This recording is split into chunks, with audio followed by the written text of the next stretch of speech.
Bonjour et bienvenue pour le 7-8 Week-end, le magazine de vos loisirs. Nous allons parler musique et sport dans cette émission. Tout d'abord, une exposition.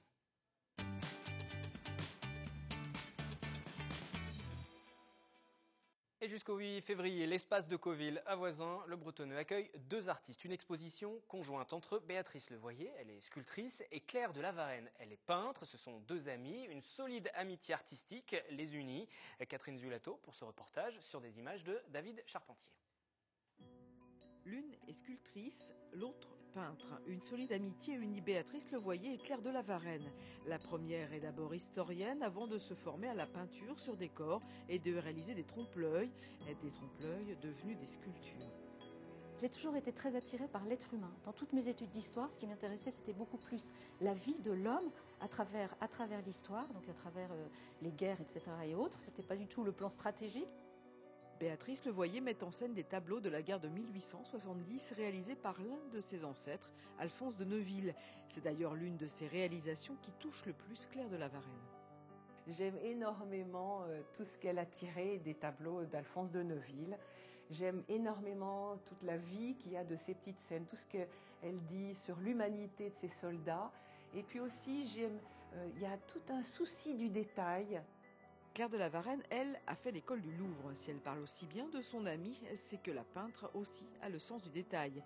Elle aurait aimé être conservatrice de musée et c'est finalement dans les tableaux anciens qu'elle puise son inspiration.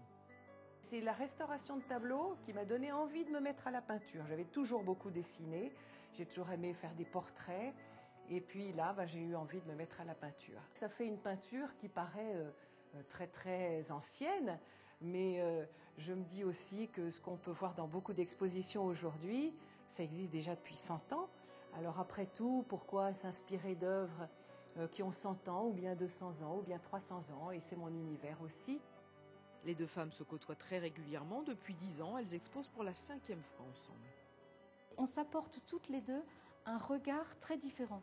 Elle vient d'un monde de l'école du Louvre, elle est extrêmement cultivée au niveau artistique. Moi, je le suis très peu au niveau artistique. En revanche, je venais du monde de la peinture en décor, donc plus technique, j'avais un côté plus artisan. Et les deux se sont rejoints et donc on s'apporte mutuellement un regard neuf.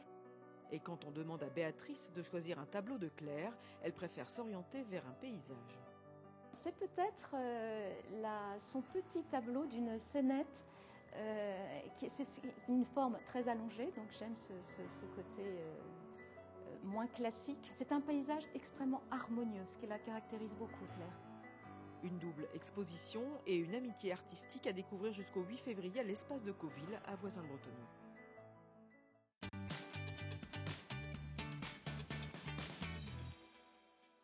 Clôture ce week-end dernier, le week-end dernier, de la 12e semaine du son. C'est une clôture d'une semaine nationale qui s'est déroulée à Trappes, à l'école de musique, en présence du président du festival, l'ingénieur acousticien Christian Hugonnet, mais aussi du parrain qui était présent au moins par le son, puisqu'il n'a pas pu faire le déplacement physique. C'était le réalisateur Costa Gavras. Attention! Prendre conscience de l'importance du son, mesurer son volume, c'est essentiel quand on sait que 15 à 20% des jeunes ont des problèmes auditifs. Déterminer le timbre d'un instrument, noter l'acoustique d'une salle et aller au-delà de la vision purement culturelle du son, voilà tous les objectifs de cette semaine, 12e du nom. À sa création, un ingénieur acousticien, ingénieur du son, Christian Hugonnet. Il y a une dimension sociétale qui est extrêmement forte, parce qu'on considère que le sonore, quand il est maîtrisé, eh bien, il permet à tout un chacun de mieux vivre, de savoir écouter l'autre. Et le dernier point, c'est une dimension économique dont on ne parle pas assez encore. C'est la dimension qui nous laisse à penser que lorsqu'on s'intéresse au sonore, un pays peut, en tout cas, éviter de perdre de l'argent. Aujourd'hui, équiper des gens avec des prothèses auditives, ça coûte de l'argent. Un pays qui n'entendrait pas, ce serait un pays qui serait voué à l'échec sur un plan économique. Pour Costa Gavras, réalisateur et parrain de cette 12e semaine, le son, c'est un lien indispensable avec le scénario d'un film. Retenu à Londres, c'est par téléphone qu'il exprime sa pensée. C'est vrai que très souvent, les sons, pour moi, ils commencent avec l'écriture du scénario, parce que je pense que les sons, c'est un personnage du film. C'est un personnage qui aide le spectateur à mieux comprendre l'histoire, à mieux comprendre les sentiments des personnages du film, et il aide aussi le personnage à mieux s'exprimer. Le son est donc multiple. Christian Hugonnet milite pour que la pratique musicale des plus jeunes devienne obligatoire, comme en Grande-Bretagne ou aux États-Unis. Une pratique que Gabriella Bodastener mène au sein de la maîtrise des enfants de Trappes. Grâce à la méthode Coda, ils apprennent le solfège de façon plus ludique.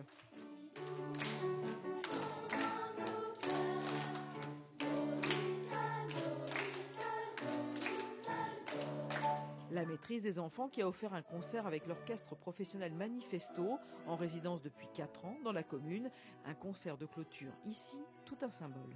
Dans ces temps quand même de violence, moi je vois là à Trappes qu'il y a des enfants qui sont juifs, des enfants qui sont marocains. Moi je suis du Maroc, je parle arabe mais je suis juive, donc c'est incroyable parce que voilà, je parle pas hébreu, et je suis française de nationalité, et la musique nous réunit dans tout ça de manière mais tellement forte, puisqu'on a chanté Purcell en anglais, Humperdinck en français, c'est une traduction de l'allemand. Enfin, on est dans le multiculturel et le tous vivre ensemble, et la musique permet ça, parce que quand on dit do, fa, ré, mi, le monde entier comprend. Même les Anglais qui disent ABCD, ils savent aussi dire do, ré, mi, fa, sol, la, si, do. Donc ça, c'est un très beau message.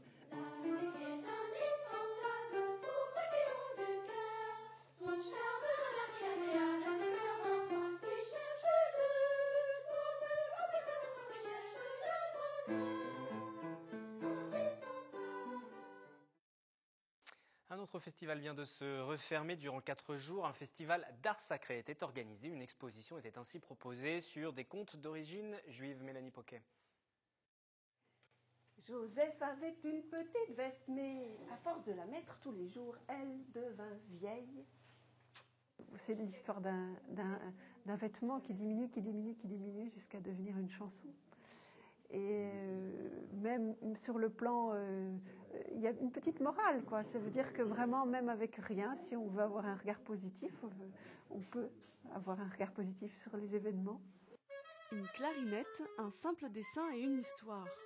1 heure de conte pour faire découvrir le judaïsme à ses enfants et à leurs parents. Permettre au public qui ne connaît pas forcément le judaïsme de rentrer par le biais du conte dans un monde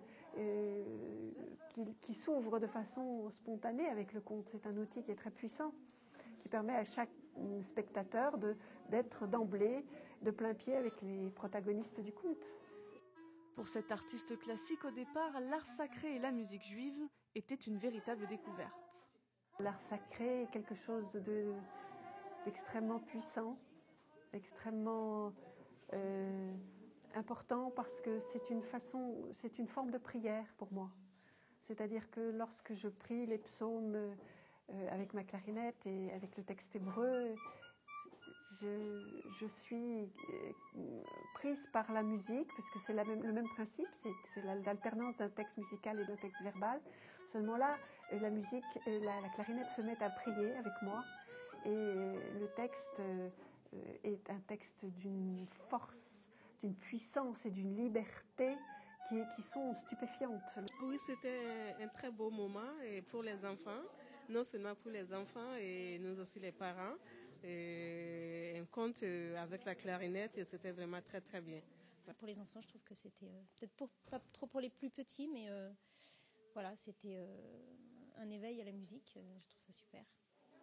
Sur ces 4 jours de festival, des concerts, du théâtre, mais aussi une exposition. Peinture, sculpture, photographie, avec pour thème la lumière. Éclat de lumière, c'est les uns par rapport aux autres. Donc nous avons, à travers ce que nous entendons, nous avons à nous apporter les uns les autres l'espérance qui est au fond de chacun. Je crois que ce qui les a vraiment portés, d'abord c'est le thème, tout simplement.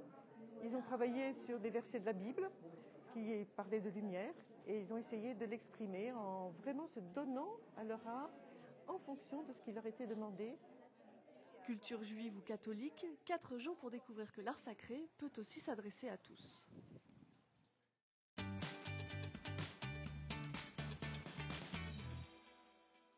Le 7-8 week-end qui se poursuit et nous parlons donc cinéma, les derniers films à l'affiche depuis ce mercredi. Qu'en avez-vous pensé? Vos réactions avec ce micro-trottoir, c'est au micro d'Élodie Moine.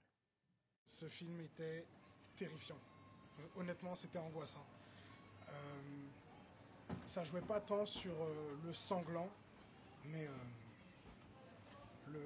en fait, ressentir cette personne traquée en permanence, où qu'elle aille, quoi qu'elle fasse, à coup sûr, elle se fera attraper. Aussi parfait qu'à l'époque, le même dessin aussi coloré, aussi pointu dans le détail, et puis la même magie qu'à l'époque. C'était trop bien parce que c'était drôle. C'était trop bien parce que moi j'aime bien quand il a dansé. C'est très intéressant parce que j'ai adoré et c'était fantastique. C'était en fait un film pour les filles, mais ça, c'est pacifique, c'est un peu pour tout le monde. On a bien aimé parce que j'aime bien parce que c'est marrant, il y a de l'humour, j'aime bien. C'était sympa, divertissant. C'était bien parce qu'il y avait beaucoup d'effets spéciaux. C'était plutôt drôle. Moi, j'avais pas vu les 2 premiers. Ma fille avait vu les 2 premiers. Du coup, elle avait envie d'aller les voir. C'était bien fait. Ah, moi, j'ai adoré. C'est vachement drôle. Le dinosaure, c'est bien fait. Bon, après, c'est le dernier film de Robbie Williams aussi. Franchement, c'est bien. Je vous propose maintenant d'écouter le coup de cœur d'un professionnel du 7e art. Comme chaque semaine, ce soir, Gaël Pinault du Grenier à Sel attrape. Bonjour, cette semaine, j'ai vraiment envie de vous parler d'un film qui me tient beaucoup à cœur. Ça s'appelle Les Nouveaux Sauvages. Plus qu'un film, c'est un film à sketch, puisqu'il y a plusieurs histoires dans ce long métrage qui dure 2 heures. C'est un film argentin, donc en version originale. C'est des sketchs qui sont drôles, c'est touchant, c'est cynique, c'est beaucoup d'humour noir et c'est complètement déjanté. On dirait même mal élevé et ça défoule vraiment. Donc plein d'adjectifs. C'est un film qui est formidable, c'est le film qu'on a envie de voir quand on va au cinéma et qui ressemble à aucun autre film. Je vous le conseille vraiment, vous avez compris, donc c'est Les Nouveaux Sauvages, donc cette semaine au cinéma Le Grenier à Sel.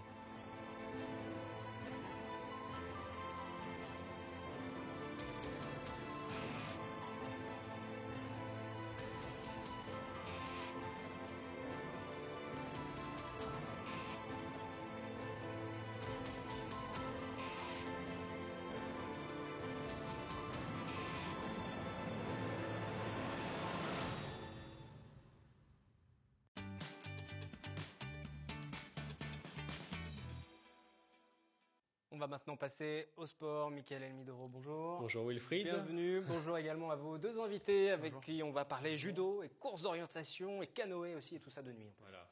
Alors l'actualité sportive va être très chargée ce week-end dans le département. Il y aura notamment donc du judo. Nous recevons aujourd'hui André Gaillat, président de la Ligue du judo des Yvelines.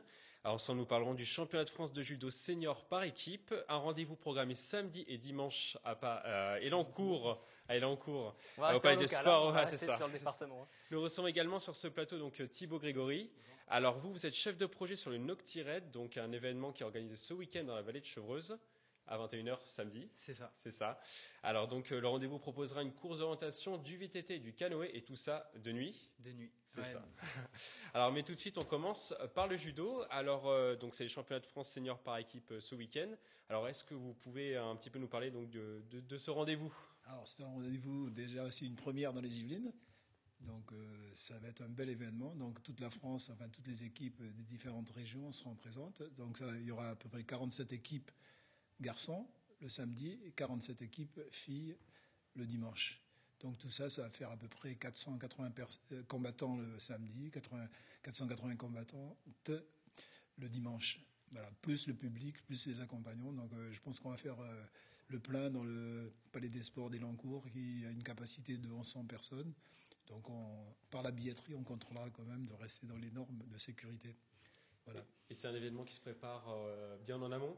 Normalement, oui, mais là, ça a été au pied levé. On nous a confié cette mission. Donc, la lettre officielle, elle a démarré de la Fédé le 16 décembre. Donc, vous voyez, on a... Et c'est assez facile à mettre en place, justement, avec un calendrier aussi serré. Vous avez un vivier de bénévoles. Non, justement, bon, déjà, c'est pas trop facile. Déjà, il faut trouver le gymnase parce qu'on n'a pas de dojo régional. Donc, déjà, la mairie, elle a mis. D'ailleurs, je profite pour remercier la mairie d'Elancourt et tout le service technique qui nous ont facilité la tâche. Et donc, aujourd'hui encore, nous sommes en train de monter les installations. Je crois qu'on va faire nocturne même. Voilà, afin d'être prêt pour demain matin, 8h, les premières pesées. Et donc, est-ce qu'il y aura des têtes d'affiche sur ce rendez-vous? Alors, disons que c'est un championnat de France deuxième division, on va dire que c'est le deuxième couteau, en quelque sorte. Donc, les 16 premières équipes seront sélectionnées pour faire le niveau national. Et donc il y aura des Yvelinois sur cette compétition? Oui, on aura 2 équipes Yvelinois et Yvelinoises aussi. Et ils se portent bien les Yvelinois? Est-ce qu'ils Oui, réalisent de bons résultats justement? Oui, mais bon, on n'est pas trop mauvais. Mais bon, dès qu'on a des grands Alors, champions, pas trop mauvais, ça veut dire. dès qu'on a des grands champions, ils partent un petit peu, ils sont inspirés dans les grands Vous clubs. n'avez pas conservé les champions yvelinois? Non, Comment ça s'explique? Parce qu'on n'a peut-être pas les moyens financiers. Et puis bon, on est toujours sur le sport bénévole, quoi. L'absence d'un dojo aussi, peut-être, faut avoir une structure qui... Et là, je peux vous dire qu'on rame depuis... Moi, ça fait... Donc, j'en suis à ma 4e Olympiade. On a déjà parlé il y a très longtemps sur cette antenne. Oui, on a travaillé pendant 8 ans sur le projet sur Elancourt. Et puis, c'était un peu la guéguerre entre la communauté d'agglomération et la mairie d'Elancourt. Finalement, le projet a été abandonné par le président de la comité d'agglomération de Saint-Quentin en Yvelines. À l'époque. Mais aujourd'hui, est-ce que ça a changé? Est-ce que vous avez avancé les discussions? Pour l'instant, on est à la case départ. Et puis bon, le contexte économique fait que on n'a pas... Oui, ça fait que on se déplace avec notre remorque. Et là, on vient d'acquérir un trafic. Et donc, avec le trafic et la remorque, on transporte les bascules, les tableaux électroniques, les ordinateurs, les écrans de télévision. D'ailleurs, voilà. Donc, c'est vraiment une lourde tâche. Mais bon, on est tellement passionnés que... Avec le plaisir. Voilà. Avec le plaisir. On travaille avec plaisir. C'est même pas du travail, c'est du plaisir. Et le public viendra nombreux? J'espère bien, oui. Bon, je pense que oui. Je pense que la mairie d'Elancourt a fait pas mal de publicité. Il y a des panneaux où il y a le grand championnat. Je pense qu'on attend du monde quand même. Comme je vous dis. savez à peu près combien on va faire le plein. Le plein, c'est 100 places dans le gymnase. Donc il y aura 480 combattants. Samedi et 480 le dimanche. Compétition de judo, ce sera à Elancourt au Palais des Sports. C'est l'un des rendez-vous sportifs du week-end. La compétition, il y en a un autre. C'est ça, l'actualité sportive aussi de ce week-end dans les Yvelines, c'est le Noctiride, donc un événement organisé dans la vallée de Chevreuse ce samedi à 21h. Alors est-ce que vous pouvez nous présenter un petit peu le concept? Oui, très rapidement. Donc le Noctiride, c'est un raid sportif nocturne multisport organisé par la promotion des étudiants du Master 2 MELS, donc Management des événements et loisirs sportifs, de l'Université Paris-Sud. Et donc le raid a une distance de 55 km et généralement il en est donc actuellement à sa 6e édition. Il regroupe 4 épreuves dites classiques, donc du VTT, de la course d'orientation, du trail et du run and bike. Et en fait on agrémente ces épreuves classiques d'épreuves un peu plus originales et décalées. Donc cette année on aura du canoë en février et du tir sportif, et la grosse épreuve cette année, ça sera une descente en rappel de 34 mètres sur le viaduc des Fauvettes, donc dans la vallée de Chevreuse. Et donc ça s'articule comment cette soirée? On commence par quoi? Alors on va donc accueillir les équipes à 17h30 après avoir monté tout le village, un peu comme disait le monsieur, dans la nuit. Et donc après ça, le départ est donné à 21h et donc la première équipe est attendue vers 2h30 du matin et la course se finit à 6h du matin pour les moins rapides. Et donc l'objectif, c'est de surprendre quand on sait qu'il y a des trails vraiment tous les 3 jours maintenant en France. L'objectif, c'est vraiment de surprendre. Oui, c'est ça, c'est donc surprendre. À la base, on s'est positionné aussi sur la nuit parce qu'en Ile-de-France, c'est au final le seul raid nocturne, au moins pendant la période hivernale. Donc c'est assez décalé, c'est vrai, parce qu'il fait froid. Le canoë en hiver, c'est un peu spécial. Mais l'objectif, c'est aussi pour nous qui sommes étudiants, de montrer ce dont on est capable et puis d'apprendre aussi, de transvaser ce qu'on a appris en théorique en concret. Et le froid, ça ne sera pas une difficulté supplémentaire? Comment vous allez gérer le froid? Le froid, c'est une difficulté supplémentaire, surtout pour les équipes. C'est une difficulté, il faut le dire, je pense, pour les bénévoles. Il y a 90 bénévoles qui sont principalement des étudiants ou alors des personnes qui travaillent dans des associations de raid notamment. Et donc pour nous, le froid, c'est surtout... on est là pour le combattre, amener les cafés pour les bénévoles. Oui, ils vont pas courir en plus, les bénévoles, ils vont rester à des points fixes. C'est ça, les bénévoles sont points fixes. Et ceux qui font du canoë, il ne faut pas qu'ils tombent. Hein. C'est ça. Il faut mieux éviter de tomber du canoë. Tout est prévu, bien sûr, si jamais il y a quelqu'un qui tombe. Et justement, c'est pas dangereux du coup? C'est pas dangereux, non, on n'a jamais eu de problème. Le canoë n'est pas présent toutes les années, mais sur les années où il a été présent, ça s'est bien passé. Jamais eu de problème. Je touche du bois. Voilà. Et pourquoi la vallée de Chevreuse, La vallée de Chevreuse, parce que tout simplement, en fait, quand on a réfléchi à l'événement, donc on en est cette année à la 6e édition, quand ils ont réfléchi à l'événement au départ, ils se sont dit qu'est-ce qu'on peut faire dans la vallée de Chevreuse de sympathique, et au final c'est la vallée de Chevreuse qui a amené le raid, et pas l'inverse. En fait, on s'est pas positionné dans la vallée de Chevreuse, on s'est adapté au final, j'ai envie de dire. Et donc c'est pour quel type de public? Du coup, c'est plutôt les étudiants, des professionnels, Alors, les années amateurs de trail. Les années précédentes, c'était plutôt pour les professionnels donc du monde du sport, donc qui travaillaient dans des entreprises type Stade de France, Decathlon, etc. Cette année, et au vu des dernières années, avec l'augmentation du nombre d'équipes inscrites, on a décidé d'orienter un peu plus encore le raid vers les raiders purs, les sportifs qui sont intéressés par le challenge. Parce qu'on a tout simplement envie de montrer que c'est un raid qui attire les sportifs et qui entre un peu maintenant dans le calendrier. Certaines équipes reviennent chaque année et attendent leur raid. Et juste pour conclure, il est encore possible de s'inscrire? Non, malheureusement, voilà. Heureusement pour nous. Oui, vous avez déjà fait le plein. Donc 75 équipes. L'objectif de 75 équipes a été acquis il y a 2 jours. On a eu notre 75e équipe. Voilà, trop tard. Donc, en tout cas, vous pourrez déjà vous renseigner pour l'année suivante. Parce qu'on imagine que ça reviendra, que c'est régulier. J'espère, oui, j'espère que ça reviendra. Merci à tous les deux. Merci, Mickaël également. Merci à vous. En football, je sais que c'est un rendez-vous, donc vous n'allez pas manquer Wilfried ce week-end, donc en tant que grand amateur de football. Le basket aussi, mais il y en a moins. Voilà, il y a un peu moins ce week-end, donc il y a du football. Versailles 3e reçoit ce dimanche à 15h Bobigny Academy, actuel 4e pour le choc de cette 15e journée de division d'honneur. La rencontre est programmée au stade Montboron. En football américain, les Templiers d'Elancourt débutent leur saison à domicile ce week-end. Ils reçoivent les Cougars de Saint-Ouen-l'Aumône ce samedi à 20h au complexe sportif Europe. Le public pourra observer à cette occasion les 2 nouveaux Américains de l'équipe, le quarterback Zach Shaw et le défenseur Cody Redmond. Victoire impérative pour les Templiers qui visent la première place du championnat cette année. Pour les amateurs de rugby, il y a un match à ne pas manquer ce week-end. Montigny-le-Bretonneux va tenter de poursuivre sa belle série contre Saint-André à domicile. Un match qui s'annonce passionnant. Montigny-le-Bretonneux et Saint-André se disputent la première place du classement. Si vous voulez assister à la rencontre et supporter les Verts, le match est programmé à 15h au stade Roger Coudert à Montigny-le-Bretonneux. Et toujours en rugby, mais cette fois-ci en promotion d'honneur, Saint-Quentin-en-Yvelines reçoit ce dimanche à 15h le 6e du classement chalonnais. Victoire impérative pour les Saint-Quentinois qui sont actuellement à la 3e place du championnat. Une victoire qui conforterait leur place sur le podium. La rencontre est programmée au stade Guy Boniface à Elancourt. Et un dernier. Enfin, l'AS Montigny-Bretonneux reçoit ce samedi à 20h Le Mans, co-leader de National 2 avec Le Havre. Les Igny-Montaigne veulent passer seuls en tête. Pour cela, elles doivent s'imposer face à l'adversaire au complexe Pierre de Coubertin. Merci donc Mickaël, on vous retrouvera lundi pour le 7-8 Sport, les résultats de toutes ces compétitions. Et merci à vos invités également. Merci.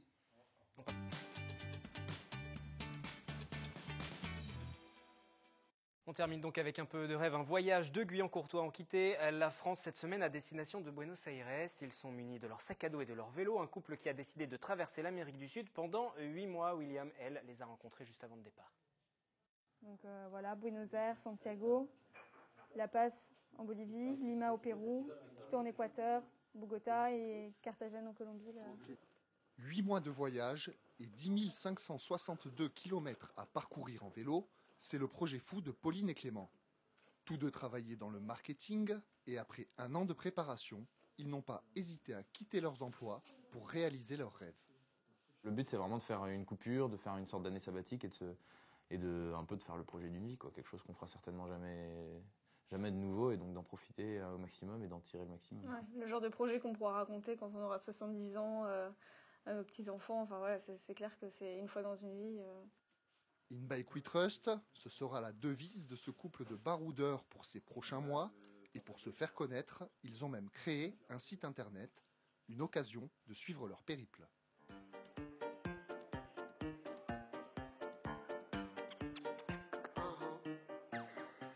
C'est de promouvoir cet usage autour de nous, en parlant de ce qu'on vit sur notre blog et donc que tout le monde puisse le suivre.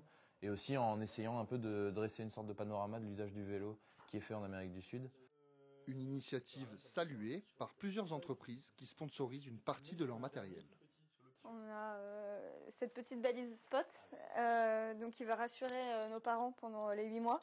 Donc en fait c'est un GPS satellite où on a juste appuyé sur un bouton et ça permet d'envoyer nos coordonnées latitude-longitude à une chaîne de mail, ce qui alimentera aussi sur notre site internet. Donc voilà, même si on est paumé au milieu du désert, nos proches sauront où est-ce qu'on se trouve. À quelques heures du départ, Pauline et Clément vérifient une dernière fois leur équipement. Un peu de stress, mais surtout une grande fierté, car demain, ils seront les ambassadeurs du cyclotourisme. Fin de ce 7-8 week-end. Je vous souhaite plein de bonnes activités, puis on se retrouvera lundi pour le journal, bien sûr.